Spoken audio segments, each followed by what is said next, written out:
ಇವತ್ತು ಮಂಡ್ಯ ಸ್ಟೈಲಲ್ಲಿ ಉಪ್ಸಾರು ಖಾರ ಹೆಂಗೆ ಮಾಡೋದಂತ ತೋರಿಸ್ತೀನಿ. ಒಂದು 8ರಿಂದ 10 ಮೆಣಸಿನ್ಕಾಯಿ ತೊಗೊಂಡು ಈ ಥರ ಚೆನ್ನಾಗಿ ಅದನ್ನು ಫ್ರೈ ಮಾಡ್ಕೋಬೇಕು. ನೆಕ್ಸ್ಟ್ ಇದನ್ನು ಈ ಥರ ಜಾರಿಗೆ ಹಾಕ್ಕೊಂಡು ಇದಕ್ಕೆ ಇಷ್ಟು ಹುಣಸೆಹಣ್ಣು ಹಾಕಿ 2 ಬೆಳ್ಳುಳ್ಳಿ ಬಿಡಿಸ್ಕೊಂಡಿರೋದನ್ನ ಹಾಕ್ತಿದ್ದೀನಿ. ಒಂದು ಇಡಿಯಷ್ಟಾಗಷ್ಟು ಕೊಬ್ಬರಿನ ಈ ಥರ ತುಂಡು ಮಾಡಿಕೊಂಡು ಇದನ್ನು ಇದಕ್ಕೆ ಹಾಕ್ತಿದ್ದೀನಿ. ನೆಕ್ಸ್ಟ್ ಇದಕ್ಕೆ 1 ಟೇಬಲ್ ಸ್ಪೂನ್ ಆಗಷ್ಟು ಕಾಳು ಮೆಣಸು ಹಾಕಬೇಕು. 1 ಟೇಬಲ್ ಸ್ಪೂನ್ ಆಗಷ್ಟು ಕಲ್ಲುಪ್ಪು. ಇದನ್ನು ಫಸ್ಟು ಡ್ರೈ ಆಗಿ ಗ್ರೈಂಡ್ ಮಾಡ್ಕೋಬೇಕು.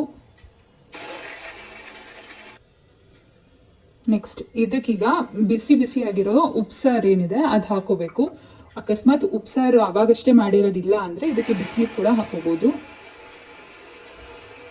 ಲಾಸ್ಟಲ್ಲಿ ಇದಕ್ಕೆ ಒಂದು ಸ್ವಲ್ಪ ಕೊತ್ತಂಬರಿ ಸೊಪ್ಪು ಹಾಕ್ಕೊಂಡು ರುಬ್ಕೋಬೇಕು.